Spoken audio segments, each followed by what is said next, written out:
तमाम जो exit poll आ रहे हैं उसमें बीजेपी की सरकार बनती हुई नजर आ रही है। इस एग्जिट पोल को लेकर ऊर्जा राज्य मंत्री डॉक्टर सोमेंद्र तोमर क्या सोचते हैं, उन्हीं से बात कर लेता हूं। सोमेंद्र जी, जिस तरह के नतीजे आ रहे हैं, क्या लग रहा है एग्जिट पोल तो दिखाने की बीजेपी की सरकार बन रही है? देखिए, मैं सभी अपने देश के देवतुल्य नागरिकों का धन्यवाद करना चाहूँगा।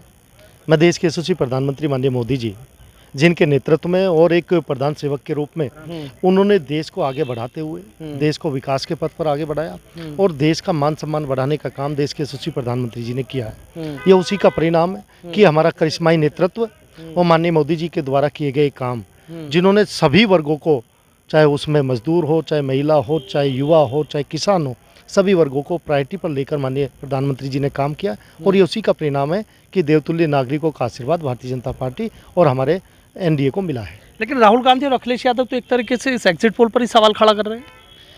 देखिए, आप जानते हैं, जब आदमी उन्हें अपनी सामने जो हार दिखाई दी, तो हार के बाद वो बौखलाहट है उनके अंदर और उस बौखलाहट के कारण ही, क्योंकि देश ने पूरी तरह से राहुल गांधी और अखिलेश जी को प्रदेश ने पूरी तरह से नकारा है और लोगों ने उनका, क्योंकि सरकारें उनकी देखी हैं, उनके काम देखे हैं और वो जो परिवारवाद तक अपने सीमित रहे हैं। यहाँ प्रधानमंत्री जी ने पूरे विश्व में आज हिंदुस्तान की छवि को, पूरे देश की छवि आज पूरे विश्व में अंतर्राष्ट्रीय स्तर पर जो छवि बनी है, ये माननीय प्रधानमंत्री जी की देन है। अच्छा, आपको लग रहा है ऐसी उम्मीद थी कि जिस तरीके से दावा किया जा रहा था भाई ये होगा, सरकार फिर रिपीट होगी, तमाम विपक्ष से चुनौतियां मिल रही थी?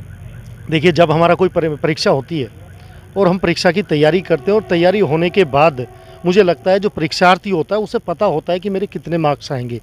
देश के यशस्वी प्रधानमंत्री जी ने पहले ही ये कहा था कि हम 400 पार करेंगे, क्योंकि उन्हें पूरी उम्मीद थी अपने देवतुल्य नागरिकों के आशीर्वाद पर और उन्हें उम्मीद थी जो काम हम लोगों ने देश के लिए किए हैं वो देश की देवतुल्य जनता का आशीर्वाद हमें मिलेगा। यूपी की 80 सीटों में कितनी माने? एग्जिट पोल की तो अलग अलग बातें, आपके हिसाब से? देखिए, मुझे ये लगता है कि जिस तरह से उत्तर प्रदेश के अंदर माननीय प्रधानमंत्री जी के निर्देशन में उत्तर प्रदेश के यशस्वी मुख्यमंत्री पूज्य योगी आदित्यनाथ जी के नेतृत्व में हम लोगों ने काम किया है। हमारा संगठन आदरणीय भूपेंद्र चौधरी जी के नेतृत्व में जिस तरह से संगठन ने अपना काम किया है, हम लोग 80 में से 80 सीटें जीतेंगे। अखिलेश यादव और राहुल गांधी के लिए कुछ कहना चाहेंगे? देखिए, मैं उनके लिए यही कहना चाहूँगा कि जब उन्हें मौका मिले, जिस तरह का मौका मिला था और वो अपने आप को साबित नहीं कर पाए, मैं इतना ही आग्रह करना चाहूँगा उन दोनों से कि जब देश के लिए अच्छा काम हो तो उस काम के साथ खड़े हों। अच्छा, जिस तरीके से एग्जिट पोल आ रहा है, आपको क्या ऐसा लग रहा है कि भी जनता ने, फिर एग्जिट पोल की बात कर रहा हूँ मैं, आपको ऐसा क्या लग रहा है कि जनता को ये लगा कि बीजेपी से बेहतर कोई और है नहीं, जबकि चुनौती तो वो भी सामने खड़ी कर रहे थे? देखिए, कांग्रेस की सरकार पहले देखी है और उन लोगों ने उत्तर प्रदेश के अंदर सपा की सरकार देखी और अब 2014 के बाद जिस तरह से माननीय मोदी जी काम कर रहे हैं, एक ऐसा नेतृत्व जो अंतर्राष्ट्रीय स्तर पर प्रदेश की छवि बनाए, देश के सभी नागरिकों का सम्मान करे, हमारी सांस्कृतिक धरोहरों को संरक्षित करने का काम करे, हमारी धार्मिक जितने भी हमारी इतनी अपनी संस्कृतियां हैं उन संस्कृतियों को आगे बढ़ाने का काम माननीय मोदी जी के नेतृत्व में, मैं कह सकता हूं कि विकास भी और संस्कृति का संरक्षण भी, दोनों काम माननीय मोदी जी के नेतृत्व में हुए। अच्छा सुमित, जिस तरीके से पश्चिम उत्तर प्रदेश में सबसे पहले जब फेज़ का चुनाव हुआ, उसके बाद दूसरे फेज़ का चुनाव हुआ, तो एक चर्चा चलने लगी कि भाई बहुत दिक्कत है यहाँ, तो पश्चिम उत्तर प्रदेश में तो इस बार कुछ नहीं है, सब कुछ हो जाएगा।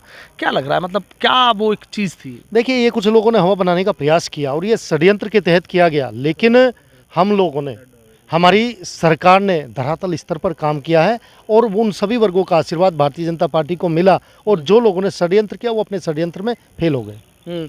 ऐसा क्या लगा पश्चिम उत्तर प्रदेश के लिए किया गया कि जो आपने एक षड्यंत्र बताया कि भाई वो सारा नाकाम हो गया? क्या ऐसे काम रहे आप लोगों? अच्छा, आप ये देखिए, आज जब हम सड़कों की बात करें तो ऐसा कोई जिला नहीं है जहाँ से उसके चारों तरफ सड़कों के हाईवे आपको दिखाई देंगे।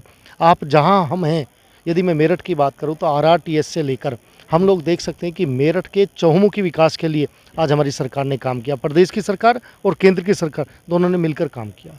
अच्छा, आप कहाँ कहाँ गए चुनाव में और वहाँ की क्या स्थिति नजर आई? देखिए, मैं पूरे प्रदेश में जहाँ जहाँ संगठन का निर्देश हुआ मैं सभी जगह गया हूँ और उसके बाद अभी हमारे राष्ट्रीय अध्यक्ष जिनके साथ मैंने युवा मोर्चा में काम किया और हमारे युवाओं के प्रेरणा स्रोत आदरणीय अनुराग ठाकुर जी, मैं हमीरपुर में लगभग 10 दिन रहा और वहाँ पर भी हम लोगों ने अपना संगठन का काम किया। लग रहा है कि एग्जिट पोल ठीक होगा? देखिए, मुझे लगता है कि एग्जिट पोल की जो रिपोर्ट्स हैं, उन्होंने जिस तरह से सर्वे किए हैं, मुझे पूर्ण विश्वास है कि इस बार हम 400 पार करेंगे। अच्छा, बड़े कॉन्फिडेंस से कह रहे हैं सोमेंद्र जी? मैंने कहा ना कि जिस तरह की तैयारी उसके तरह से ही परिणाम की हम लोगों को उम्मीद है। ठीक है, बहुत बहुत शुक्रिया। तो देखिए, ऊर्जा राज्य मंत्री डॉक्टर सोमेंद्र तोमर हैं और सीधा कह रहे हैं कि 400 पार की जो बात कही थी, एग्जाम होता है, तमाम चीज़ें होती है, विपक्ष कहीं सामने टिका नहीं चूंकि सरकार ने ऐसे काम किए थे। और वो सीधा कह रहे हैं कि जो एग्जिट पोल पर सवाल खड़े कर रहे हैं उनकी तैयारी अधूरी थी, बीजेपी की तैयारी पूरी थी।